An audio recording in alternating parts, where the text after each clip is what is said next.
I pay my electricity bill by counting single-dollar bills stuffed into a glass jar. The jar smells like old whiskey and desperation.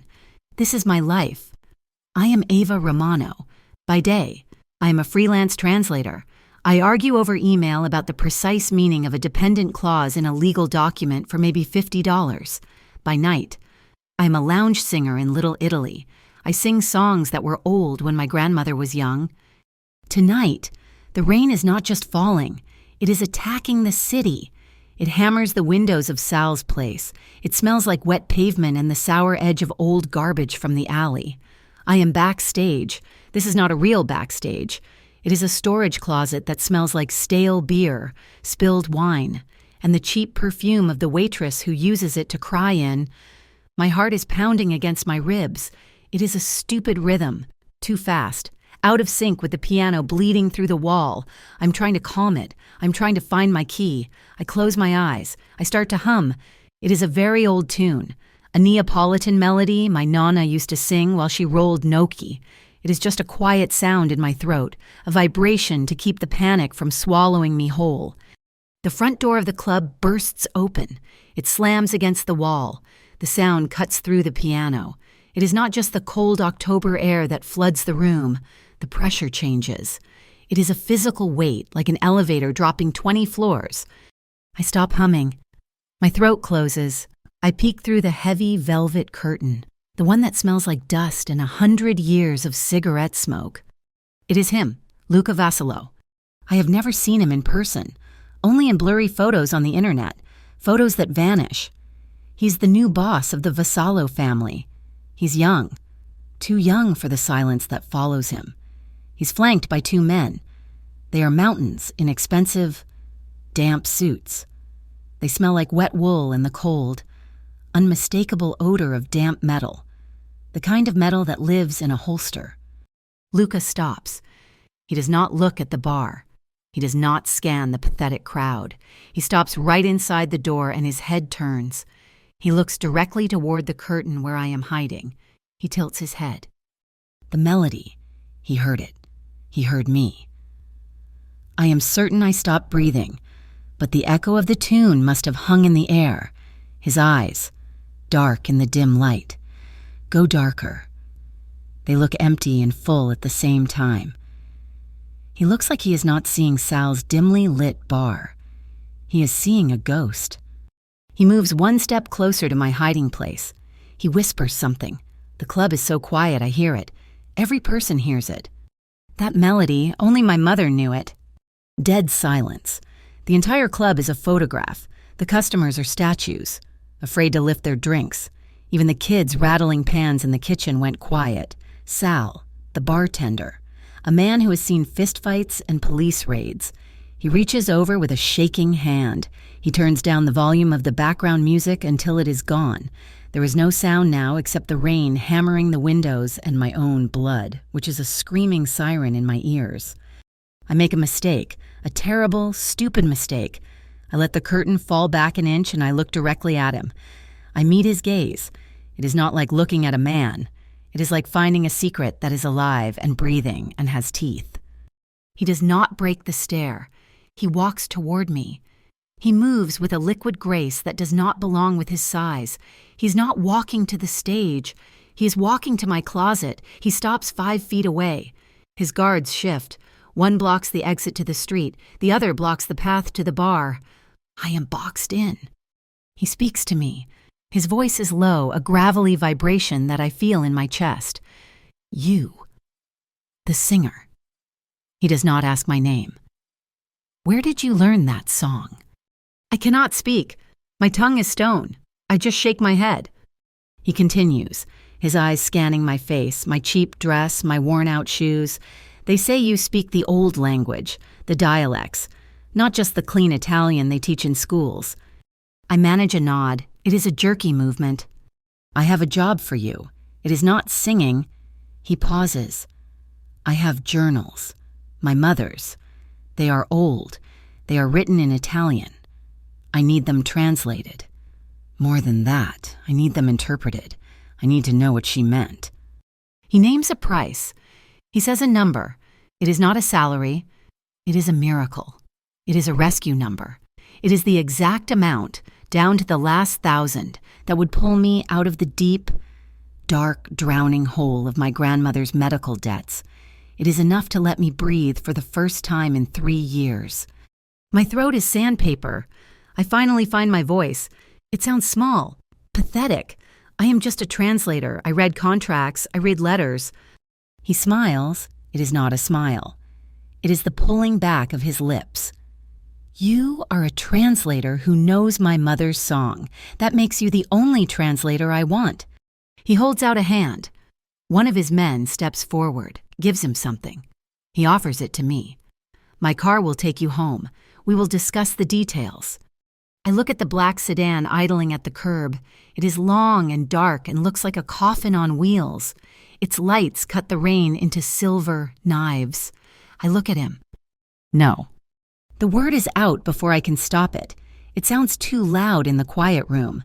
I do not take rides from strangers. I will take the subway. It is a stupid thing to say. A dangerous, childish thing to say to a man like him. It is the first boundary. It is the only weapon I have. His eyes narrow. I expect him to yell. I expect his men to grab me. He does not get angry. He just watches me for a long second. Then he nods, a slow, deliberate motion. As you wish. He reaches into the inner pocket of his perfect jacket. He pulls out a single card. It is thick, cream-colored, heavy, like porcelain. He presses it into my hand. His fingers are warm. My hand is freezing. My private number. Call me tomorrow at 9. I look down at the embossed name. Luca Vassalo. No title. It does not need one. It feels less like a business card and more like a draft notice for a war. Sal is waving frantically from the bar. His face is pale. He is pointing at the microphone. It is time for my last set, my encore. I have to walk past Luca Vassalo to get to the stage. I feel the static electricity coming off him. I smell the rain on his coat. I get to the stage. The piano player starts. His hands are trembling so badly he hits a wrong note. I sing. It is a simple ballad about lost love. I do not know where the voice comes from. It is clear. It does not shake. But I feel his eyes on me. He has taken a table in the darkest corner, the one reserved for Sal's bookie. He does not drink. He does not speak to his men. He just watches me. Every note I sing feels like it is being weighed, inspected. The final note of the song hangs in the smoky air. It feels final. It feels like a signal. The sound of a heavy, ancient lock clicking open. The past is not just knocking. It is breaking down the door. I step off the stage. The applause is thin, nervous. Everyone just wants to go home. Everyone wants him to leave. I gather my thin coat from the back room. My hands are shaking now. I have to walk past his table to leave. I keep my eyes on the floor. I try to be invisible. Just a girl going home. He speaks. His voice cuts through the room. So, Miss Romano, my offer. I pause. I cannot help it. I look at him. I will think about it. He leans forward. The single candle on his table catches the hard lines of his jaw, the shadow of his eyelashes. No. His voice is soft. It is not a request. It is an absolute command. You will not think. You will come here, and you will let me hear that melody one more time, the one you were humming. My heart did not just stop. It fell. It plummeted into the cold, dark pit of my stomach. The air in Sal's club was thick, unbreathable. Every eye was on me, but they did not matter. Only his eyes mattered. Luca Vassalo, the man who held the entire neighborhood in the palm of his hand, had just given me a command, not a request, a command. I felt my feet move, one step, then another. My cheap heels scuffed on the worn wooden floor. I walked from the dusty stage to his corner table. His 2 guards watched me. They did not blink. I felt like a lamb walking into a very civilized, very expensive cage. I stopped at the edge of his table. The candle flame was the only thing that moved. Here, I whispered. He did not answer. He just watched me. His gaze was heavy, an interrogation. I closed my eyes. I was shaking. I tried to find the note, the one my grandmother used to hum. I tried to block out the smell of his cologne, the wet wool of his guards, the fear. I opened my mouth. It was dry. I hummed. It was just a breath of air, a few notes of the melody, the strange, archaic bridge. The sound was tiny in the absolute silence of the room. It felt too intimate, too private. I was giving him a piece of my past, a piece of my Nona, a piece of that small church in New Jersey. When I hummed the last note of the phrase, he closed his own eyes. It was just for a second, a flicker of his eyelashes against his cheekbone. But in that second, he was not a mafia boss. He was somewhere else. He was in a different time, listening to a different voice. He opened his eyes. The ghost was gone. The boss was back. 9 o'clock. My car will be outside your apartment. He said it without emotion. I told you, I take the subway. Not anymore. He stood up. He did not look at me again. He placed a few large bills on the table. Far too much for the drink he never touched. His guards moved with him. A perfect silent machine. The pressure in the room shifted. The door opened. The cold rain swept in. He was gone. The entire club let out a breath it had been holding for 10 minutes. The piano player immediately started a loud, cheerful ragtime tune. It sounded obscene. I went home. I took the subway. The card in my pocket felt heavy, like a stone. I did not sleep. How could I? That melody was not just a song. It was my other native language. I grew up in Queens, in a tiny apartment above my Nona's sandwich shop, Romano's Deli. We were not rich. We were not even comfortable. We were survivors. My childhood did not smell like playgrounds and new toys. It smelled like warm bread, sharp provolone, and basil. My grandmother always had pots of basil in every window. She said it was the smell of home. She taught me Italian, not the clean, perfect language of textbooks, but the fast, passionate dialect of her village. It was the language of lullabies, of arguments, of recipes. I was supposed to be the one who got out. I got into music school. I was studying composition and linguistics. I was going to write symphonies, or maybe become a high-level diplomatic translator. I was going to be someone. Then the world shut down. The pandemic came. It took my Nona's health. It did not kill her, but it left her frail, and it left me with a mountain of medical debt, a mountain so high I could not see the sun. So I dropped out. I came back to Queens. I took freelance jobs translating boring legal papers. And at night, I sang in places like Sal's, counting $1 bills to keep the lights on. I sell my subtlety by the hour. But the song, that song was different. I did not learn it from my Nona. She knew it, but she never sang it. She would cross herself when she heard it. I learned it at a small, crumbling Catholic church in New Jersey. She used to volunteer there, a nun. Sister Lucia taught it to me. She was ancient, her face a map of wrinkles. She taught it to me while we polished candlesticks. She said it was a song of the fields from her home in the mountains. She said it was a rare dialect variation, a tune that was never written down in any book. It was passed from mother to daughter. A secret.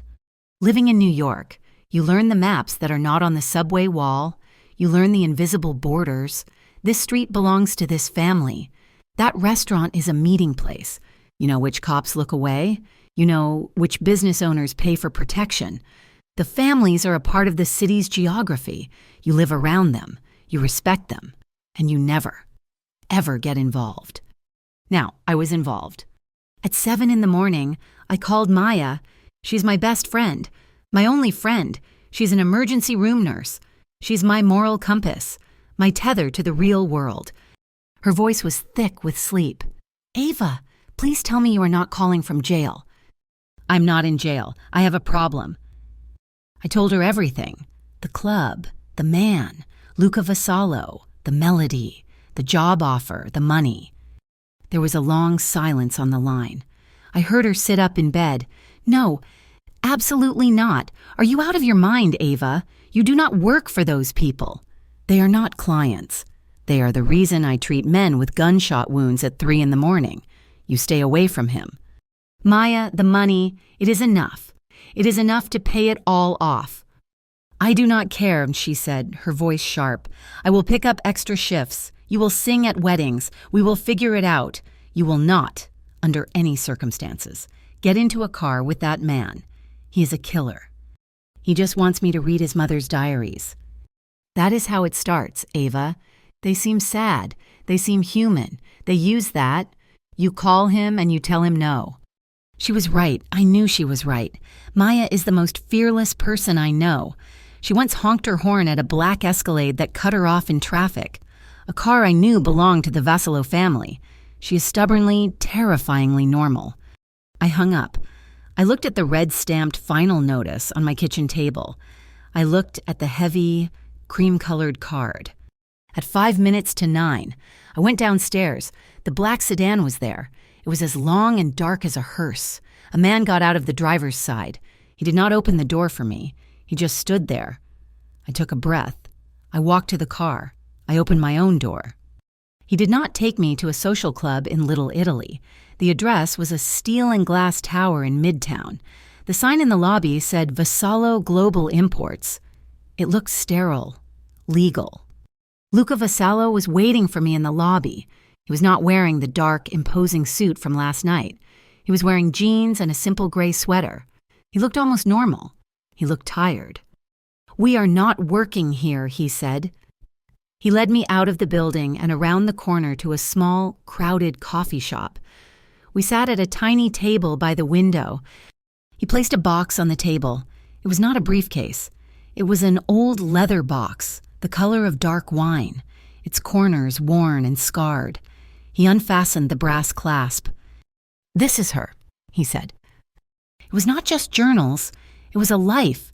It was a whole symphony of the past. There were letters tied with faded ribbon, the ink blurred and brown. There were Polaroid photographs, the colors washed out, a beautiful woman with his eyes, laughing on a beach. There were old receipts, dried flowers, a child's drawing. I can hire anyone to translate the words. Miss Romano, he said. His voice was quiet. The cafe sounds, the steam wand hissing, the chatter of customers seemed to bend around us. I need more than that. I need to know why she wrote this word instead of that one. I need to know what she was feeling. I need you to interpret. I looked at the box. I thought of Maya. I thought of the debt. This was my job. I sell subtlety. This was the biggest sale of my life. I will try, I said. 2 hours for a trial, and I have conditions. His dark eyes met mine. He did not look surprised. He just waited. I do not just translate the words. I translate the culture. I explain the context. You cannot rush me, and we work here in public for now. I expected him to argue. He just nodded slowly. That is fine. I am paying you for how you hear. He reached into the box. He pulled out a single, fragile letter. He slid it across the table. I picked it up. The paper was thick, expensive. I unfolded it. The handwriting was beautiful. It was not just writing. It was art. It flowed like music. I read it silently first. It was a letter to a friend. It was about gardening, about the price of tomatoes. It was about a dress she was sewing for a party. It was simple. It was domestic. But the words she used, the warmth in them. I started to read aloud to him. I translated as I went. She does not say, I am cooking dinner. She says, I am making the kitchen sing with the smell of garlic and rosemary. She does not say, I am sad. She says, the house is quiet without your laughter. My voice found a rhythm, a soft storytelling cadence. I was breathing life back into this woman, Elena Vassallo. I was giving her a voice in a crowded coffee shop, decades after she was gone. I read the last line, Be well, my love. The world is cold, but we must keep our own fires burning. I finished. I looked up. Luca Vassallo was not looking at me. He was staring at the letter in my hand. His jaw was a hard line. His shoulders were tense. He was not the boss of the Vassallo family. He was just a boy listening to his mother's voice. The air from the street was cold, but for the first time in a very long time, I did not feel the chill. He snapped out of his memory so fast it was like a physical jolt. The boy in the coffee shop vanished, and the boss returned. All hard lines and cold assessment. He pushed another letter across the table, his fingers tapping an impatient rhythm on the wood. "This one, he said. I picked it up. The handwriting was the same. That beautiful, flowing script. But the tone was different. The warmth was gone. This was not a letter about tomatoes. This was business." I translated slowly, the words feeling heavy on my tongue. She was writing about a disagreement, a dispute over territory. She mentioned the cousins from the mountains, and the phrase was cold. "They only listen to noise," I read aloud, translating the dense dialect. "They only understand the sound of the gun. But I have reminded them. I made a promise by melody. As long as the tune is respected, the blood stays off the pavement." I looked up from the page. A promise by melody. Luca's eyes were locked on the paper, as if he could see his mother's face in the ink. "A truce," he said, his voice a low growl. One my father never respected. He thought it was weak. I went back to the letter.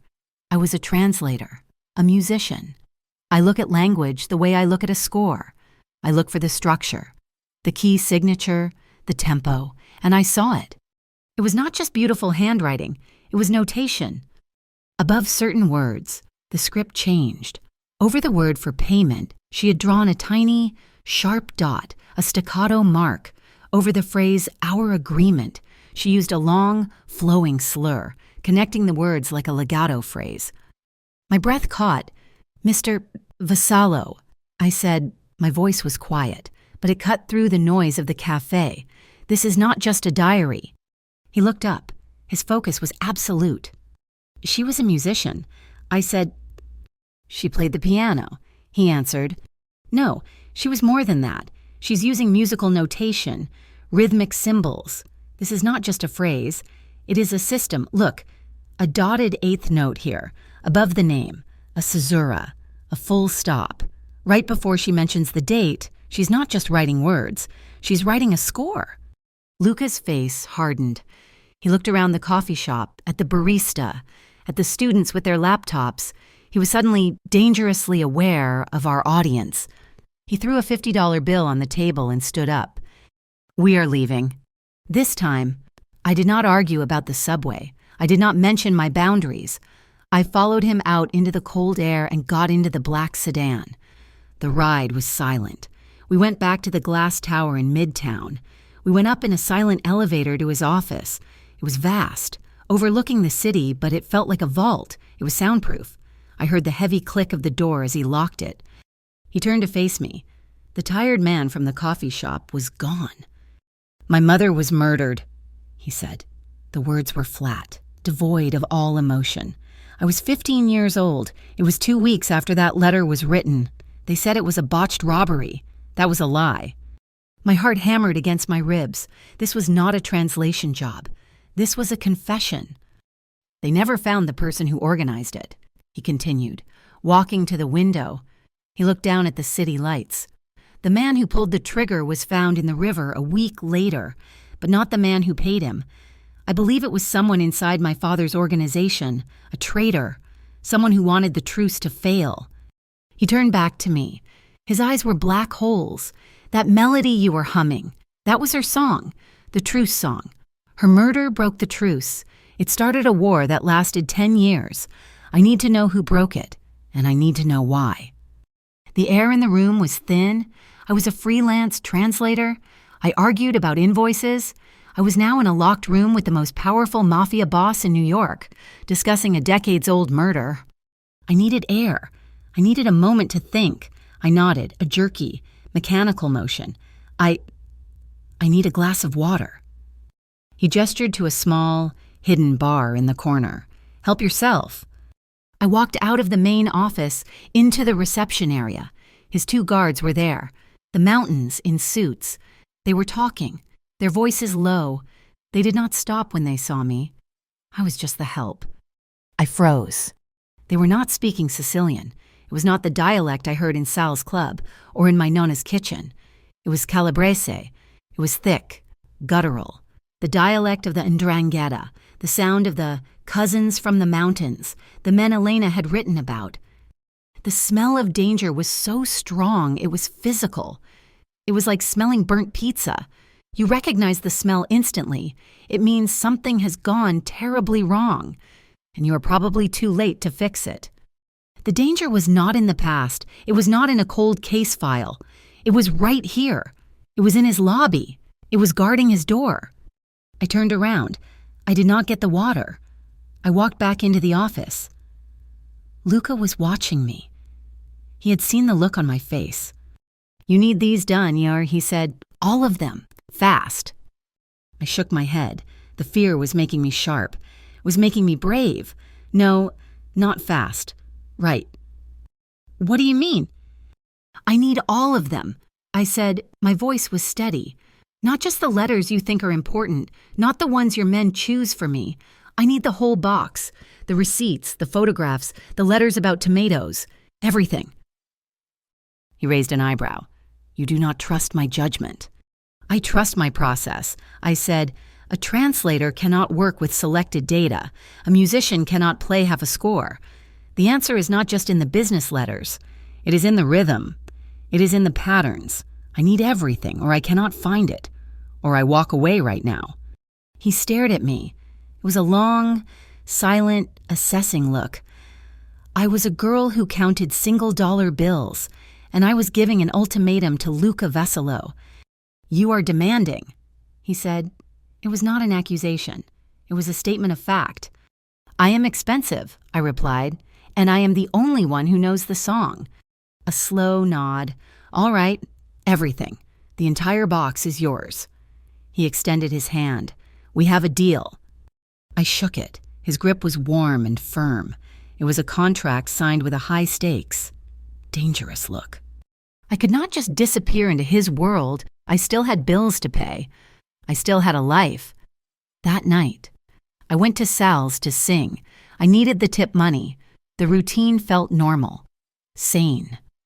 I was halfway through my first set, singing about a broken heart in Venice. A new customer sat at the bar. He did not fit. His suit was cheap polyester. His shoes were brown and sensible. He was drinking a domestic beer, watching me in the mirror behind the bar. When I stepped down for my break, he turned on his stool. "That was beautiful," he said. His smile was all teeth. "You sing here often." I gave him my polite, professional smile. "A few nights a week." "Must see a lot of interesting people in a place like this," he said, too casually. "Big shots. Ever see a guy named Luca Vesalo around here?" The blood in my veins turned to ice water. My smile did not flicker. "I just sing the songs, mister," I said, my voice light. "I do not check identification at the door. I would not know him if he walked in." It was a lie, but it was a precise, forensically accurate lie. I had not known him by sight when he walked in. The man nodded, his smile thinning. He knew I was lying. I knew he was a cop. I finished my last set and practically ran to the subway. The train car was almost empty. It was late, after 1 a.m. The fluorescent lights hummed. My phone vibrated in my pocket, a message from an unknown number. There was no text, just an image. My heart stopped. It was a photograph of me, sitting on the subway. Right now, it was taken from the other end of the car. My hair was damp from the rain. I looked tired. I looked scared. I looked up. The car was empty, except for one man sleeping at the far end, covered in newspapers. Whoever took the picture was already gone. They must have gotten off at the last stop. My phone vibrated again, a second message. This one had words. "Stop singing that song. It calls the wolves." I was shaking so hard I could not breathe. I was not just compromised. I was located. I was targeted. I did not go home. I got off at the next stop, ran up the stairs, and hailed a taxi. My hands trembled as I gave the driver the address of the Midtown Tower. I used the heavy, cream-colored card to get past the night security. He was still there, and he was in his office. The leather box was open on his desk, its contents spread out under a bright lamp. He looked up when I burst in. "What is wrong?" he asked. He saw my face. I could not speak. I just held out my phone. He took it. He looked at the picture. He read the message. His face went completely blank. It was the most terrifying expression I had ever seen. There was no anger, no shock, just a cold, absolute emptiness. "You are compromised," he said. "I'm targeted," I corrected him, my voice shaking. "You are done." He said it flatly. He reached for a drawer, for a checkbook. "I will pay you for your time. This is too dangerous.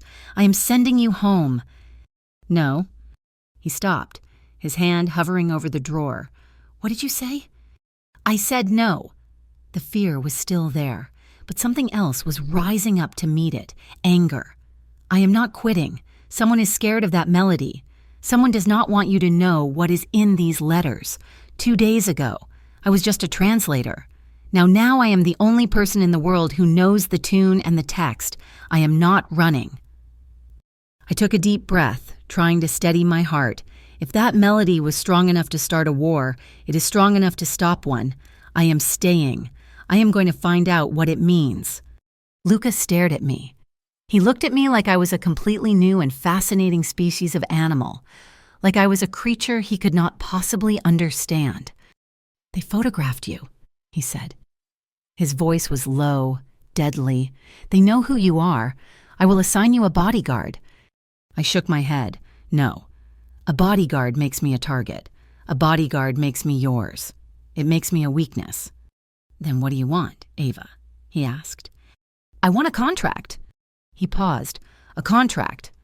I am not your property. I am not your girlfriend. I am your consultant. I want that number you offered. On paper. I want a guarantee that I am an employee, not a possession. I want the rules, and I want to get back to work. Now." A flicker of something respect, amusement, maybe both passed through Luca's eyes. He did not smile, he simply nodded. Once. He turned to his desk, picked up the phone, and spoke in a low, rapid Italian to his lawyer. He rattled off my terms, my name, the amount, the title consultant. I spent the next 3 days in that soundproof vault of an office, the world outside, the world of unpaid bills and singing for tips. It faded away. My world became Elena Vassilo. It became her letters, her photographs, her receipts. Luca had the entire leather box delivered. I was surrounded by the scent of old paper, faded perfume, and secrets. I did not work like a normal translator. I did not start with the first letter and end with the last. The dates were irrelevant. I am a musician. I look for the theme, the motif. I spread the letters out across the vast, polished table. I grouped them. "These," I told Luca on the second day, pointing to a small stack of pale blue letters. "These are the scherzos. They are light. They are about parties, about dresses. The rhythm in her writing is quick, playful." I pointed to another pile written on heavy cream paper. "These are the adagios. They are slow, sad. They are all about her visits to the cemetery. But look." He leaned in, his shoulder brushing mine. I tried to ignore the jolt of electricity. "The musical notations," I said, my voice quiet, "she uses them differently. In the happy letters, the staccato dots are like laughter. Here, they are like heartbeats, short, scared." I built a symphony of her life. I found the main theme, the melody she repeated. It was a sequence of notes, a rhythmic pattern that she hid in letters about gardening, in receipts for olive oil. It was a chorus. "This is the refrain," I said, my hands shaking as I isolated 5 letters. "This specific pattern, a dotted 8th note, a quarter rest, then a rapid triplet. She uses it here, here, here, here, and here." Luca was silent. He walked to a file cabinet. He unlocked it. He pulled out a thick, old ledger. He opened it. His face was grim. "Tell me the dates on those letters," he said. I read them out. April 10th, 1992, August 1st, 1992, December 12th, 1992. I read the last two. He ran his finger down the page of the ledger. April 10th, a car bomb on Van Brunt Street. August 1st, my uncle's restaurant burned to the ground. December 12th, the first attempt on my father's life. My blood ran cold. She was marking the violence. This was not a diary. It was a war journal. This refrain. It was her signal for it. She was tracking the attacks. I was so deep in the past, I almost did not hear my phone vibrating. It was Maya. I had been ignoring her calls. I knew she would be furious. I stepped into the empty reception area, my voice a whisper. Maya, I cannot talk, Nye. Oh, you're going to talk. Ava, she snapped. Her voice was pure, unfiltered emergency room fury. Or you're going to listen. I know you took the job. You are a spectacular idiot. I hope the money is worth it. Maya, please. Shut up. I am not calling to lecture you. I am calling because I am an idiot, too. I had a patient tonight. Gunshot wound, came in about an hour ago. He was not one of yours. He was not Italian. He was speaking Spanish. Mexican dialect. I gripped the phone. What did he say? He was delirious, Maya said, her voice dropping lower. He was scared. He kept saying a name. Elena. Over and over, he said it in Spanish, and then he said something about a church, a safe house. He mentioned the singing nun's house in New Jersey.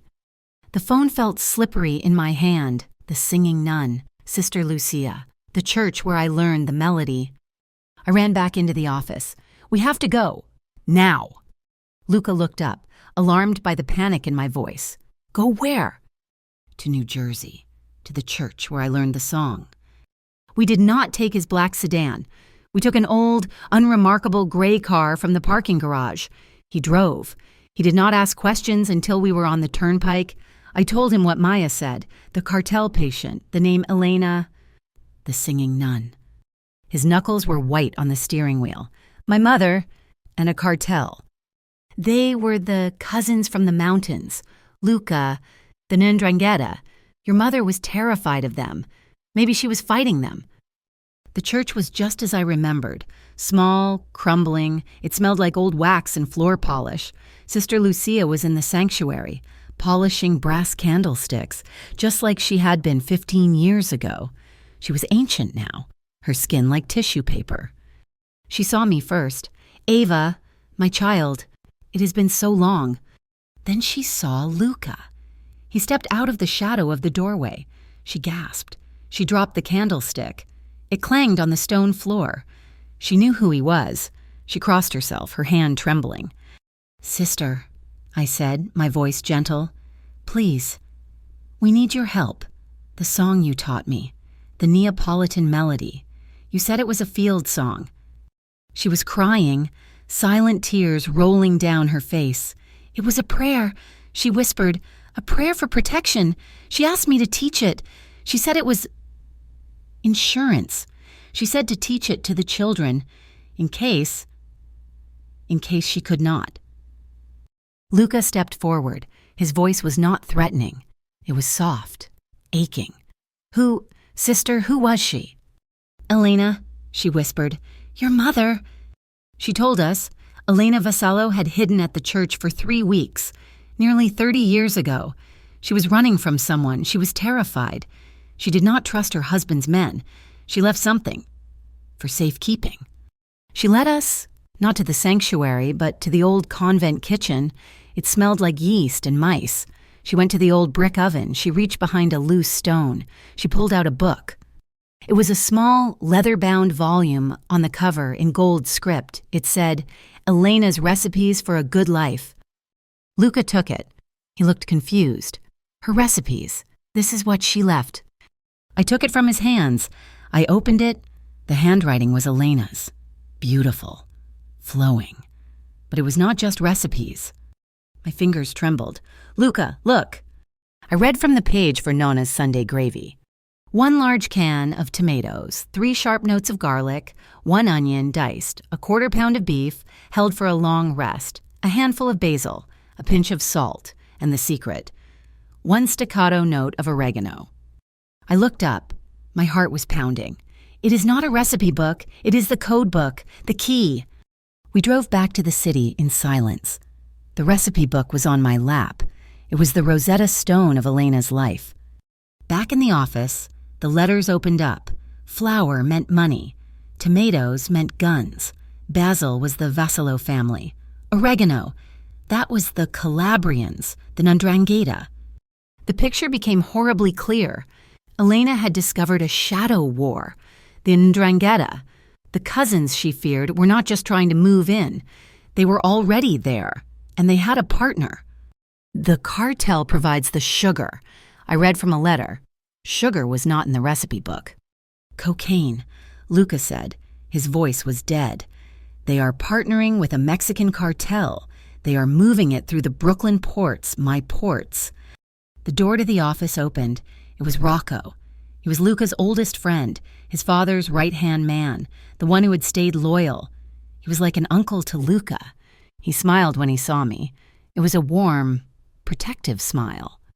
Ava, Luca, you two look like ghosts. You're working too hard, Rocco said, his voice booming. Ava, you are pale. Let me get you some coffee. Let me take these notes for you. I will have them scanned. Give your eyes a rest. He put his hand on my shoulder. It was meant to be comforting. It felt heavy. It felt like a cage. No, thank you, Rocco, I said, moving away from his touch. I have my own system. I do not want to break my concentration. His smile tightened, just a fraction. Of course, of course. Always the professional, Luca. You should let her rest. She is a singer, not an analyst. He left, closing the door softly. Luca frowned. He's right. He's just worried about me. He's worried about something, no, I said. I turned back to the recipe book. I found it, a complex sequence. It was not a recipe. It was a chord, a series of notes, ingredients, and rhythms. It is not a message, I whispered. It is a location. Look, Calabria. Container, councilman. I decoded the rest. It was a series of numbers. It is a container number. Pier 7, Brooklyn. Luca was on his feet. He made one call. He did not raise his voice. We are moving. Now. That night, the smell of the docks was salt, diesel, and dead fish. It was just Luca, Rocco, and two other men. Luca had ordered me to stay in the armored sedan. Lock the doors. Do not move. I watched from the safety of the car. They found the container. The number matched. Rocco pulled out bolt cutters. It was an ambush. Floodlights snapped on, blinding them. Gunfire erupted from the top of the containers. It was not one or two guns. It was a war. It was loud, chaotic. I screamed. One of Luca's men fell. Luca shoved Rocco behind a concrete barrier. He was firing back, moving with a deadly, calm efficiency. A bullet sparked off the metal container right next to his head. He grunted. He stumbled back, clutching his left shoulder. The ambushers pulled back, the sound of sirens. Luca's backup was screaming in the distance. I did not think. I unlocked the door and ran. Ava, get back in the car, Luca yelled. His face was white. I ignored him. I ran straight to him. Blood was pouring through his fingers. It was dark, almost black in the dim light. It is just a graze, he hissed, gritting his teeth. Rocco was frozen, staring at the blood. Put pressure on it, I yelled. I looked around, frantic. We were near a small, old-fashioned Italian restaurant that catered to the dock workers. There were tables outside, red and white checkered tablecloths. I ran to one, ripped the cloth from the table. I ran back to Luca. This is going to hurt. My voice was shaking, but my hands were not. I wrapped the thick cloth high on his arm. Above the wound, I made a tight knot. I looked on the ground, found a heavy, discarded piece of rebar. I shoved it under the knot and twisted. Luca cried out, man, a sharp, ragged breath of pain, but the bleeding slowed. I looked at my hands. They were covered in his blood. They were rock steady. My piano hands, my translator hands, they were not shaking at all. We were in the car, speeding away from the docks. The hard drive they had pulled from the container was on the seat between us. Rocco was driving, his hands shaking, talking too fast. I did not see them. Boss, it was a setup. It happened so fast. Luca was silent, his head back against the seat. His eyes were closed. His good hand was gripping the rebar in my tourniquet, holding it tight. We went to a private doctor in a high-rise. He stitched Luca up. Rocco left to handle the cleanup. After the doctor was gone, Luca and I were alone. He was drinking whiskey, his left arm in a sling. He looked exhausted. He looked at me. The anger was gone. "This ends now," he said. His voice was flat. "We got the drive." I said, "We found it." "They shot at me," he whispered. "They shot at me, and you were there. You are out, Ava. I am sending you away. Tonight, anywhere you want to go, I will pay you the full amount. You are done." He was pushing me out, back to my old life, back to safety. I should have said yes. I should have taken the money and run. I should have called Maya and told her I was safe. I shook my head. "I'm not leaving." I said, "This is not a game, Ava," he said, his voice rising. "This is real. You are a singer. You tied a tablecloth on my arm." "And I found the drive," I yelled back. "I read the code. I found the church. They are scared of her, and they are scared of me. I am not running." "Why?" he demanded. He stood up, wincing. He was in my space now. "Why are you staying in this? You have your money. Why?" I could smell the whiskey on his breath. I could feel the heat coming off him. "'Cause I came here for the truth," I said, my voice dropping to a fierce whisper. "I did not come here for you." It was a lie.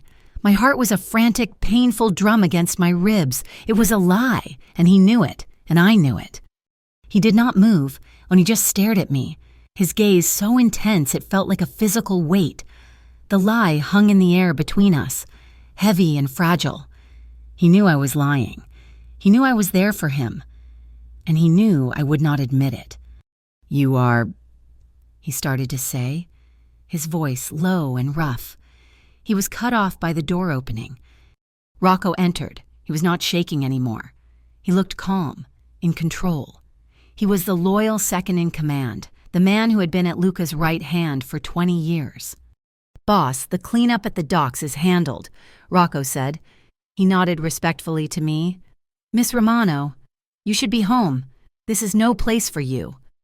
He sat down at the edge of Luca's desk, casual, like he owned the place. The cartel men are animals. It was a setup, plain and simple. They were waiting for us. Good thing you are fast, Luca, and lucky. He was talking, but my ears were ringing. I was staring at Elena's recipe book, at my notes spread across the table. The refrain. The rhythmic pattern I had found in her letters, the one that marked every attack. Dotted eighth note, triplet, quarter rest. Rocco was drumming his fingers on the polished wood of the desk. He was nervous, trying to act calm. His fingers tapped, tap, tap, tap, tap. Pause. My blood stopped. I looked at his hand. He did another little flourish, tap, tap, tap, tap. Pause. It was not a nervous habit. It was a signature. It was the exact rhythm. It was the code. It was Elena's warning. He was not reporting on the war. He was the war. He was the traitor. He had been there all along. He was not protecting me. He was monitoring me. He was the leak. He was the one who told the gunman I was on the subway. He was the one who set up the ambush at the docks, an ambush meant to kill Luca. He saw my face. He saw my eyes go from his tapping fingers to the musical notation on my desk. His smile faltered. His eyes went cold. He knew that I knew. He reached inside his jacket. I opened my mouth to scream, "Luca!" The world exploded. The sound was deafening. The floor-to-ceiling windows of the vault office did not shatter. They imploded. A shockwave of glass and cold night air threw me backwards. Alarms screamed, gunfire, not from one gun, from everywhere, automatic, heavy, deafening. Luca did not hesitate. His reaction was inhumanly fast. He grabbed me with his good arm, pulling me behind his massive desk. "Enzo!" he roared into an intercom. One of his men, the mountain named Enzo, burst in, firing. "They are on every floor. Boss, it is a full assault." Luca looked at Rocco, who was already firing back, but not at the door. He was firing at Enzo. "Rocco, no," Luca roared. It was a sound of pure betrayal. Rocco sneered. "He should have died at the docks, boy, just like your mother." Luca shoved me toward a solid steel panel in the wall. "Panic room, go now." "I'm not leaving you," I screamed. Enzo grabbed me, and he was bleeding from his arm. "The boss gave an order, lady." He half threw me into the small, steel-walled room. The door hissed shut, sealing me in. The silence was absolute. I was in a steel box, safe. I could not hear the gunfire. I could not hear anything. It was a tomb. I hammered on the door. "Let me out!" There was a small screen on the wall, a bank of security monitors. My stomach dropped. I looked at the screen for the main office. It was a nightmare. 3 men in black tactical gear were in the room. Enzo was down. Rocco was directing them, pointing. "Find him." Luca was cornered, his back to the panic room door. He was firing with his right hand, his left arm useless in its sling. He was outnumbered. I watched, helpless. One of the gunmen flanked him. He fired. I saw Luca's leg buckle, and he went down. He did not cry out. He just fell. He was bleeding. He was bleeding out, right outside my door. My eyes scanned the panic room. I was safe. I was going to live, and he was going to die. I saw it, a small white metal box on a shelf, a first aid kit. I did not think. I grabbed the kit. I slammed my hand on the emergency override panel. A red light flashed. A computerized voice said, "Manual override engaged." The door hissed open. The sound hit me like a physical blow. It was chaos, gunfire, and men shouting in Calabrese. I ran out. I ran straight to Luca, and he was on the floor, trying to prop himself up, his face pale and slick with sweat. "I told you to stay," he gasped. "Shut up and live," I whispered. I dropped to my knees beside him. I ripped open the kit, gauze, tourniquets. The gunman turned. Rocco saw me. "Get her the girl, finish them both." One of the men raised his rifle. I saw it. On Luca's desk, the building-wide intercom system. The one he had used to call Enzo. The microphone was still on. I lunged for it. I slammed my hand on the all-call button. The man was taking aim. I did not scream. I opened my mouth and I sang. I sang the melody, the Neapolitan tune, Elena's song. My voice, amplified, echoed through the entire building, through the lobby, the hallways, the floors where the fighting was. It cut through the sound of the rifles. It was Elena's voice, coming from beyond the grave. The gunman, who was pointing his rifle at me, froze. He literally stopped, his finger on the trigger. He looked confused.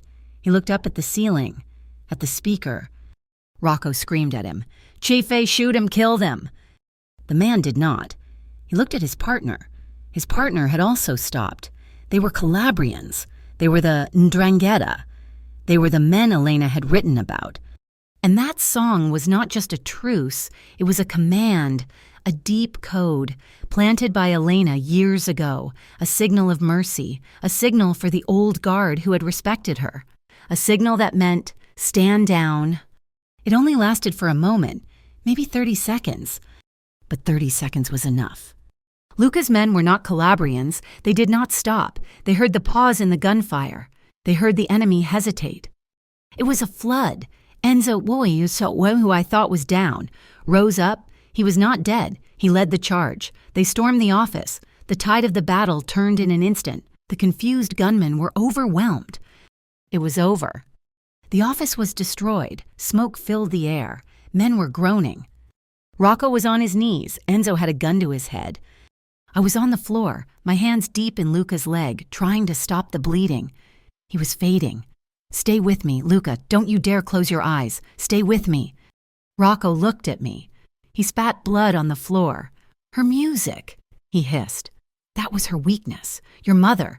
She thought she could sign a peace treaty with a song. She was soft. She got what she deserved. Enzo cocked the hammer of his gun. He looked at Luca. "Boss, give the word." Luca was struggling to breathe. His face was gray, but his eyes were full of a cold, ancient rage. He looked at Rocco. The man who was his brother. He opened his mouth to give the order. No. My voice was a croak. Luca looked at me. He betrayed. "I know," I said. "Look at me, Luca. That song just saved your life. It was a signal for mercy. It saved you. If Elena's music was strong enough to save your life, let it be strong enough to save your soul." He stared at me when he was torn. The boss, trained in violence, and the son, listening to his mother's song. He closed his eyes. He took a ragged breath. "Exile," he whispered. Enzo looked confused. "Boss?" "Exile," Luca said, stronger. "He loses everything, his name, his money, his home. Put him on a cargo plane to a place with no name. If he ever sets foot on this continent again, I will kill him myself." He looked at Enzo. "And release the hard drive. Everything. The councilman, Rocco's offshore accounts, burn his whole world to the ground, the legal way." Later, after the private doctor had stitched Luca up for the second time, I sat by his bed in his apartment. The hard drive was on the table. The recipe book was in my lap. "Oh, there is one more," I said. My voice was hoarse. "No more," he murmured. He was weak from blood loss. "One more." I turned to the last page of the book. It was not a recipe. It was a full musical score. It was the melody, the complete tune, the part Sister Lucia never taught me. The song she taught me. It was just the first verse. I whispered, This is the coda, the ending. It is not just music. Luca, it is coordinates, a bank in Switzerland, a safe deposit box number." Elena had left him one final weapon. It was not just dirt on Rocco. It was leverage. It was proof that the cartel had been planning to double-cross the 'Ndrangheta from the very beginning. Elena had given Luca the one thing that could stop the war, the power to divide his enemies. The meeting was held 3 days later, a neutral restaurant, an old steakhouse in the city, closed to the public. It was just Luca, me, and Enzo. Across the table sat the new head of the Calabrian faction and 2 men from the cartel. The cartel man spoke Spanish. The Calabrian spoke his dialect. Luca spoke English. I sat next to him. I was not the singer. I was not the girlfriend. I was the translator. The Calabrian started, his voice a gravelly threat. "We want what we are owed. Rocco promised us the ports." I translated. Then I turned back to the Calabrian. I spoke in his own dialect. "Mister, Vassallo understands your claim, but he asks if your honor, allows you to be played for fools by the men sitting next to you." The Calabrian's eyes narrowed. The cartel man looked nervous. "What is she saying?" I did not let him finish. I slid Elena's evidence across the table. The cartel's plan to cut the 'Ndrangheta out. For an hour, I was not just translating. I was negotiating. I was framing. I used formal idioms of honor to trap the Calabrian. I used cold, hard logic on the cartel. I was a conductor, and this was my symphony. Finally, the deal was struck.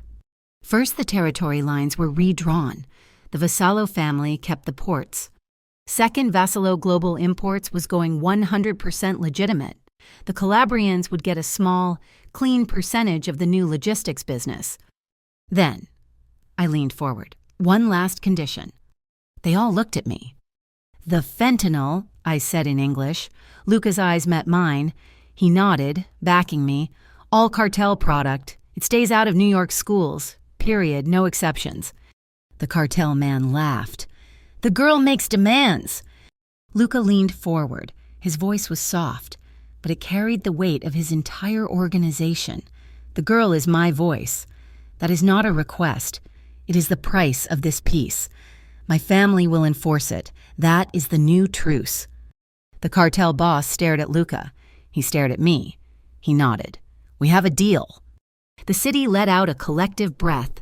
the gunfire at the Midtown Tower, the chaos at the docks, the sudden resignation of a powerful city councilman, it was all explained away. A violent internal dispute. The papers called it gas leak explosion. One ridiculous headline suggested the newspapers got the story, but they missed the plot. They smelled the smoke, but they could not find the fire. They reported on the collapse of Rocco's business empire, but they called it bad investments. A sudden financial catastrophe. The truth was buried under layers of legal jargon and sealed documents. The war was over, and almost no one in New York even knew it had begun. My contract was fulfilled. The money appeared in my bank account. It was a staggering, almost offensive number. It was enough to pay off my Nona's medical debt 10 times over. I sat at my small kitchen table in Queens and I made the final payment. I watched the balance go to zero. I did not cry. I just felt a mountain that had been sitting on my chest for 3 years finally dissolve. I could breathe. Luca was true to his word. He was not just a boss. He was a chief executive officer. He was restructuring. Vassallo Global Imports, once a convenient front for half of his operations, was now just that, imports. He closed the old valves, shutting down the dirty money streams that had fed his family for 2 generations. It was a seismic shift. It was brutal. He poured resources into legitimate logistics, into shipping, into commercial real estate. He established the Elena Vassallo Music Foundation, a scholarship fund for gifted musicians in the city's poorest neighborhoods. His mother's name was no longer a secret. It was on a letterhead. And me, I did not go back to Sal's. I did not go back to translating legal contracts for $50. I took a portion of my money, the clean, contractual money I had earned. I rented a bright, airy loft in Red Hook, a space with high ceilings and old wooden floors. I opened the Romano studio. It was a place for language and music, by day. I taught Italian and English to new immigrant children, the ones who were lost in the school system, by night. I taught music theory and composition. It was funded by the money from a mafia boss, but it was the cleanest money in the city. The truce held, but it was not a fairy tale. It was not a permanent peace. It was an armistice, held together by mutual interest and constant surveillance. Maya became my unlikely partner. She was still an emergency room nurse. She was still my moral compass, and she still hated what Luca was. But she understood the new reality. She called me one night, not from her home, but from the hospital. Her voice was low and angry. "Ava, I have a 17-year-old girl in my emergency room," she said. She did not say hello. She overdosed. Fentanyl. It was cut with something new, something fast. It is not the usual supply. She said she got it near her high school. I hung up. I called Luca, and he was in a meeting. I did not care. I did not ask. I told him. The deal is being broken. A new fentanyl batch is in the high schools. He was silent for a moment. I heard the muffled sound of him speaking to someone else. "Excuse me," he said. Then his voice was clear. "I will handle it." The next day, the supply chain for that specific batch dried up. It vanished. The cartel was reminded of the agreement, the hard way. Our peace treaty was not a static document. It was an active, breathing thing that required maintenance. It required vigilance. Maya was my source on the ground. I was his. We were the monitoring system. I moved out of my Queens apartment. I found a new place, a small brownstone apartment in Brooklyn Heights, with a window that overlooked the water. It was quiet. It was mine. Luca did not give me a bodyguard. He respected my boundary. He did not send a black car to wait outside my door. But I was not naive. I knew the man who sold me coffee every morning, the one who always had a kind word, was one of his... I knew the quiet woman who walked her dog at the same time I left for the studio was watching my back. It was not a cage. It was a quiet, hidden perimeter. It was protection, not possession. I was learning how to be with him. It was not easy. It was the hardest thing I had ever done. He was a man who had been raised by violence. His instincts were forged in it. He spoke the language of force as his native tongue. And now, He was actively choosing to starve those instincts. He would come to my apartment late at night after 12 hours of brutal, legitimate negotiations with shipping unions and city regulators. He would be exhausted. The new war, the legal one, was harder than the old one. He would sit on my sofa, his bad shoulder aching, and just listen. I would play the piano for him, not the old songs, new ones, compositions I was working on. He was a man learning a new language, the language of peace, of spreadsheets, of legal compliance. I was learning to love the man who was trying, who was fighting his own nature, who was choosing this harder, quieter path every single day. Rocco was gone. He was exiled. Just as Luca had commanded, his assets were seized. The money, millions of dollars from offshore accounts, was laundered, but in reverse. It was cleaned and funneled into a new community fund for victims of organized crime. The same fund the disgraced councilman was now forced to champion. Rocco's name was erased. The cartel, having lost face and its foothold, pulled back to its own territory. The 'Ndrangheta accepted the safe loss of face. They preferred a small, clean profit from Luca's new logistics business to an unwinnable, unprofitable war. They took the deal. One cold Sunday in November, Luca took me to Staten Island. The cemetery was vast, gray and silent, overlooking the ocean. We walked to a simple, elegant headstone of white marble. Elena Vassallo, beloved mother. We stood there for a long time. The wind whipped my hair across my face. He did not speak. He just stared at the name etched in the stone. "She would have liked you," he said finally. His voice was quiet, rough with an emotion he rarely showed. I did not know what to say. I just reached for his hand. It was cold. I looked at the name. I thought of everything. The letters, the codes, the song. I opened my mouth. I sang. I did not just hum the melody. I sang the full song, the first verse, the one Sister Lucia had taught me, the second verse, the one of warning, and then the third verse, the coda I had found in the recipe book, the verse of peace. My voice was clear in the cold air. It was a prayer, a final report. As I sang the last phrase, I heard a sound next to me, a low vibration. Luca, his eyes were closed, his head was bowed, he was humming with me. His low, baritone rumble found my key. He was harmonizing.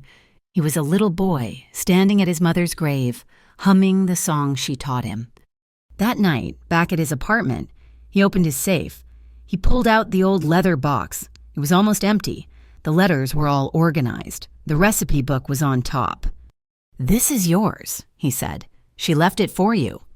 Tucked into the cover of the recipe book was one last envelope. It was sealed. On the front, in Elena's beautiful script, it said, "To the one who sings the third verse." My hands trembled. I broke the seal. It was a single sheet of paper. "To my unknown friend," it read. "If you are reading this, the truce was broken and it has been healed. You have found the key. You have sung the coda. Many will think strength is the power to pull the trigger, to start the war, but you know the truth." I read the last line aloud. My voice was a whisper. True power is knowing the right moment to stop the shot. I looked at Luca. He was watching me, his eyes full of a new, quiet peace. I went home to my apartment in Brooklyn. I did not put the box on my bookshelf. I had my own small safe installed in the closet. I placed the leather box inside. I put the letters, the photographs, and the recipe book inside. I closed the heavy steel door. I spun the dial. The past was not a ghost anymore. It was not a prison. It was not a mountain of debt or a stack of threatening letters. It was a score. It was the music I had learned to play. And now, I was the one conducting it. The windows were open. I could hear the sound of the subway rumbling over the bridge, a steady, predictable rhythm. We had the party 6 months later. It was not a grand affair. There were no newspaper announcements. There was no ballroom.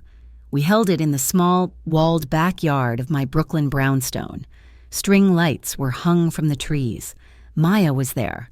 arguing happily with Enzo about the best way to grill sausages. My nonna sat in a comfortable chair, wrapped in a blanket, holding court and accepting compliments on the main dish. I had spent 2 days in my kitchen, not just cooking, but deciphering. I made my grandmother's eggplant parmigiana, but I used the recipe from Elena's book, the one that was a code, 3 sharp notes of garlic for the ndrangheta, a 1/4 pound of beef held for a long rest for the old piece. It was not just food, it was a circle, closed with the smell of basil and slow-cooked tomatoes. It was the scent of my childhood in Queens, and the scent of Elena's hidden war, finally combined into a single, peaceful aroma. Luca stood beside me. He was not wearing a tuxedo. He was in a simple, dark suit that fit him perfectly. He looked relaxed. He looked happy. The lines of stress that had been carved into his face were softer. He was smiling. He was laughing at something Enzo said. He was a man, not a boss. After dinner, I brought out my keyboard. My friends, my students from the studio, and Luca's most trusted men, his new family, they all gathered. They expected a song. I looked at Luca. He knew what was coming.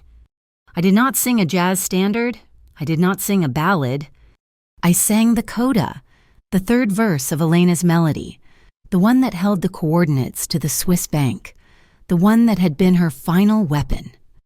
To our guests, it was just a beautiful, ancient-sounding Italian melody, a piece of decoration. They clapped politely. But Luca knew. He was watching me, his eyes dark and intent. He knew what the song meant. It was not a celebration of our victory. It was a final, quiet command.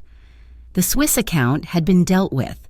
The last of the dirty money, the final thread of the old network, had been cut, cleaned, and rerouted into the foundation.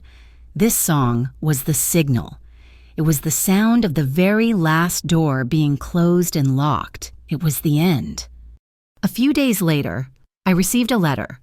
It was on thin, onion skin paper from the convent in New Jersey. Sister Lucia, she had heard about the engagement. She had heard about the Elena Vassallo Music Foundation. She wanted to confess something.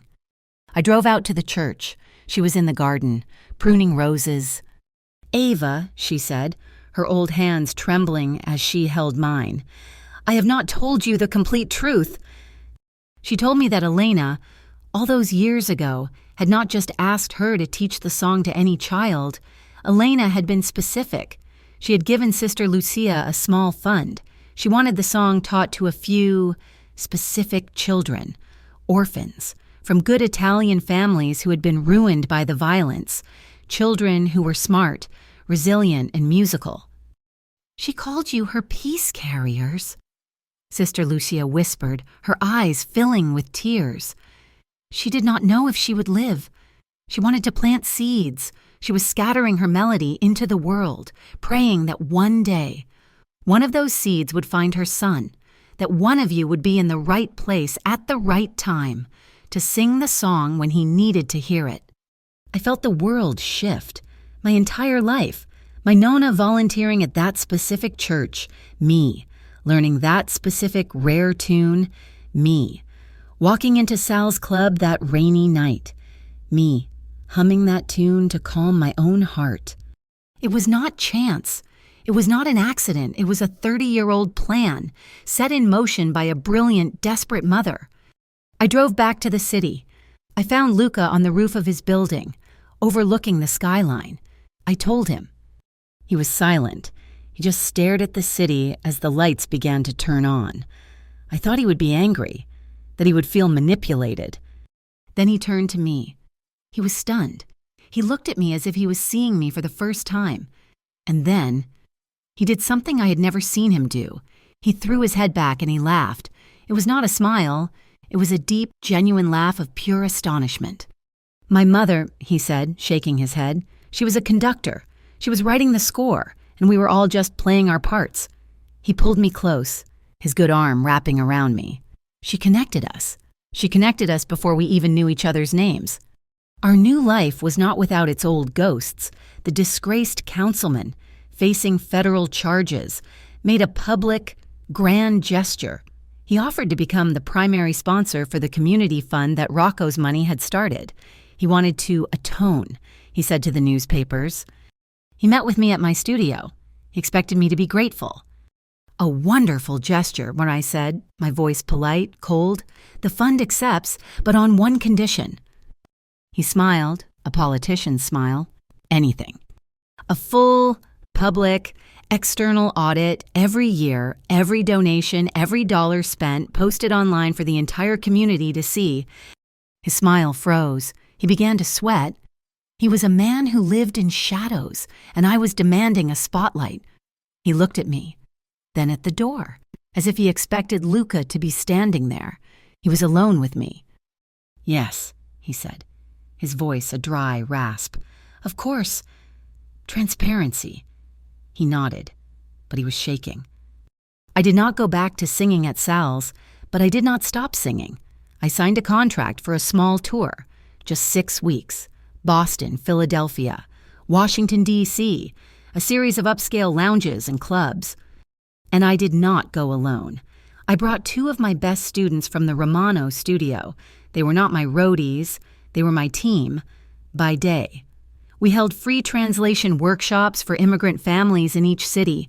By night, they helped me manage my set, and sometimes they even performed with me.